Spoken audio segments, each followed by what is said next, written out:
I got into youth work when I was at a primary school, and a young boy, grade 3, 9 years of age, asked me if he could help me with some equipment, and I asked him to get the cricket stumps, and as he put up his arm, sleeve came down, I saw 3 dark marks, and I called him over. And I said, "What's that?" He said, showed me reluctantly, they were 3 cigarette burns. And so I went to the principal afterwards, and she went on to tell me a lot of the kids from that school were coming from similar violent, dysfunctional backgrounds, and that's what made my decision to climb out of that field and go into youth work. Establishing the 20th Man Fund nearly 30 years ago, Les Twentyman has devoted much of his life to helping young people, particularly the homeless. I think the 20th Man Fund, we fight the war on disconnected, disenfranchised kids in the trenches. I see them as young people have been cheated out of their lives.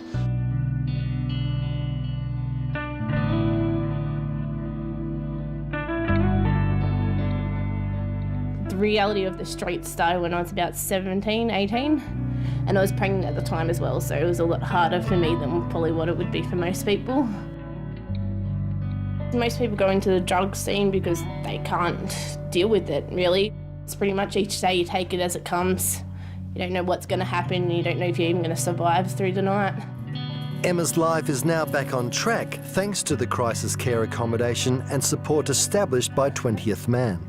As a youth worker, you get the buzz when you get a young person a job, you know, and they get on with their lives, or they're homeless and you find them accommodation, and through that they've able to turn their backs on other tempting things like drugs and that.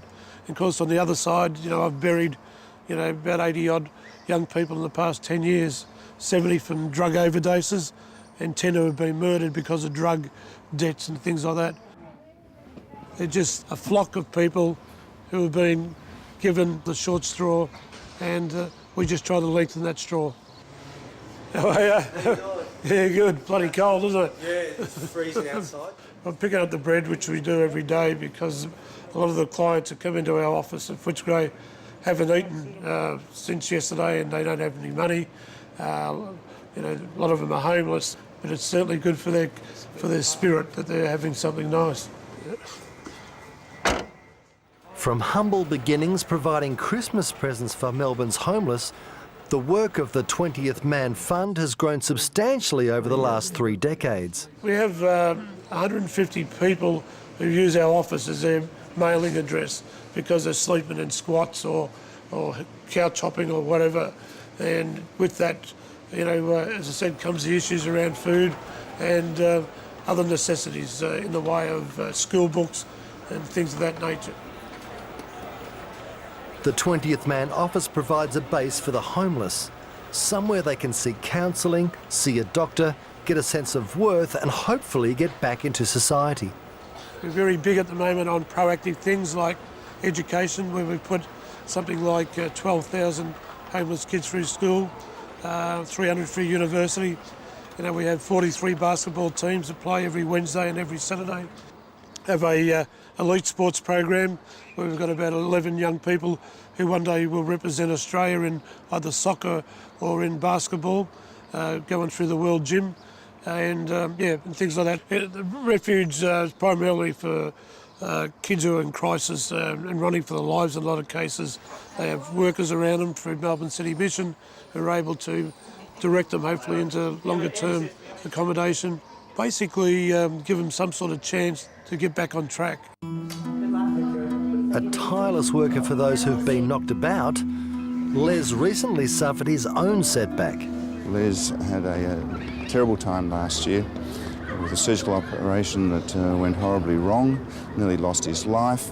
All I remember was getting on the trolley, being kissed goodbye, and saw the needle go into my arm, and that's all I remember for the next 2 months, and I nearly died on 2 occasions. I thought it would just take him like years to get over that. Instead of that, he has bounced back, because as soon as he was out of hospital, he was back doing what he loves doing, which is being involved with street kids.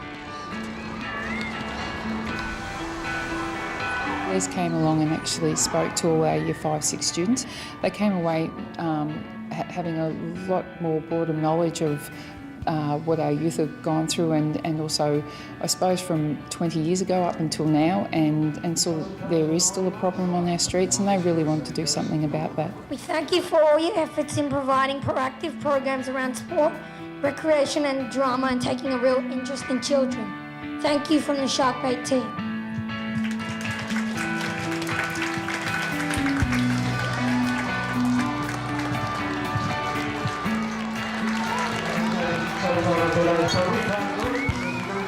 He sets himself aside from other charity organisations, that he's actually in there working with them on a daily basis and lives and breathes the experiences that they go through.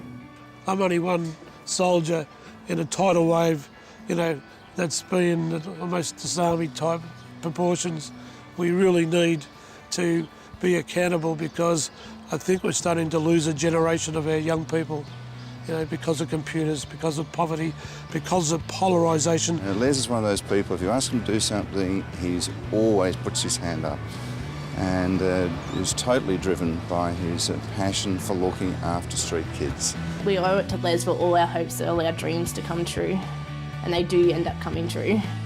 I may be the conduit for, education or food or, a kid being able to play footy, but I'm just part of the team.